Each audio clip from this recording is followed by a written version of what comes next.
ከ18 እስከ 40 ዓመት ውስጥ ካለ የግዴን ማወቅ አለብህ። ሕይወት ጥሩ እስክትሆን ድረስ አትጠብቅ። በየቀኑ ተነስተ መግፋትን ቀጥል። ማንም ሰው አንተን እንዲመርጥ በጭራሽ አታስገድድ። ብቻህን ጊዜ ማሳለፍ ተማር። ስሜትን ተቆጣጠር።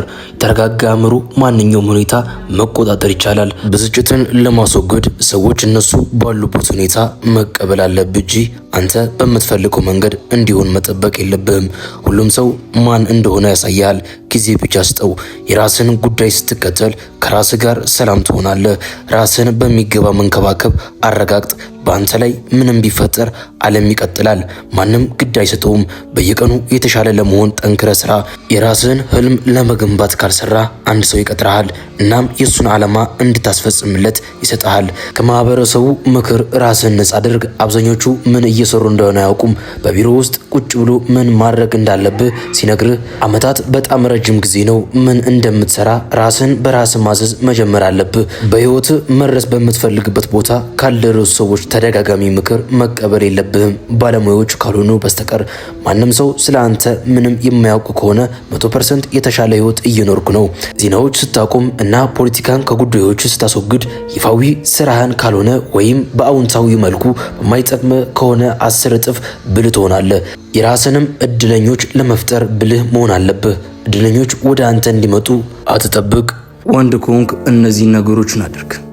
ወዳጄ ሱሪ ስላደረክ፣ ጺም ስላበቀልክ፣ ድምጽ ስለጎረበጠ ወንድ ነኝ ብላ አትመካ። ወንድነት ባዮሎጂ ሳይሆን ስነ ልቦናዊ ወይም ማይንድ ሴት ነው። በዚህ ዘመን ብዙ ወንዶች በአካል አድርገው አእምሯቸው ግን ህፃን ሆኖ ቀርተዋል። እውነተኛ ወንድ ከሆንክ እነዚህን 7 ባህሪያት ትላበሳለህ። ይሄ ከሌለህ ዛሬውኑን መስራት ጀምር። አንደኛ ቃልህ ውል ነው። እውነተኛ ወንድ ቃሉን ያከብራል። እመጣለሁ ካለ ይመጣል። አደርጋለሁ ካለ ያደርጋል። ምክንያቱም አይደራደርም፣ ሰበብ አይፈጥርም። ቃሉን የሚያጥፍ ወንድ እንደ አየር ሁኔታ የሚቀያየር ነው። ማንም አይተማመንበትም። ክብር ያለው ምላስ ላይ ሳይሆን የተግባር ቃል ላይ ነው። ስሜት ይገዛሃል።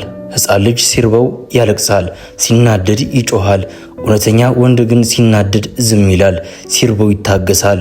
በየቦታው ስሜቱን የሚዘረግፍ በትንሹ ነገር የሚነጫነጭ ወንድ ያልበሰለ ፍሬ ነው። ረጋ ያለ መንፈስ የንጉሥ ባህሪ ነው። ዓላማ አለህ አይደል?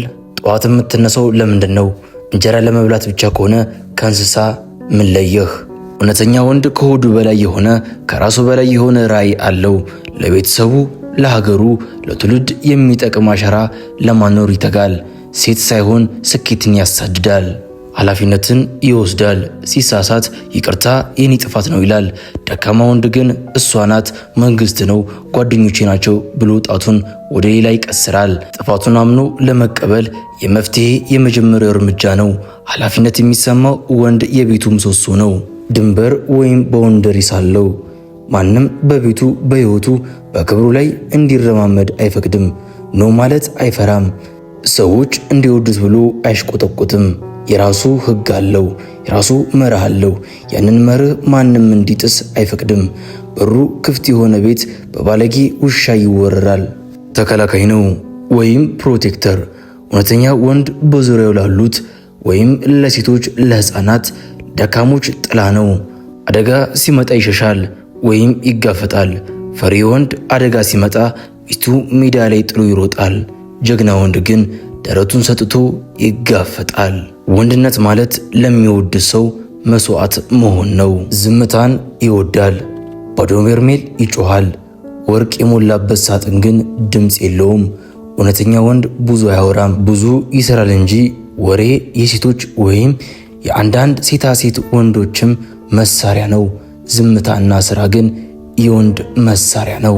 ወንድሜ ወንድነት ከባድ ሸክም ነው፣ ግን ክብርም ያውም ሸክም ነው። ዓለም የምትቆመው፣ ቤተሰብ የሚጽናናው፣ ሀገር የምታርገው በእውነተኛ ወንዶች ትከሻ ላይ ነው።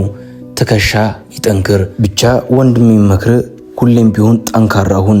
ማንም ሰው አትችልም ሲልህ እንዳንተ የሚችል ሰው እንደሌለ ልብህን ንገረው፣ ጭንቅላትንም አሳምነው። ካንተ በላይ የሚችል ሰው እንደሌለ በራስህ በውስጥ ንገረው። አሁን ካንተ አንድ ነገር እጠብቃለሁ። ይህ ምክር ለራስህ ጠቅመዋል ወይም ዝም ብለህ ሰምተሃል?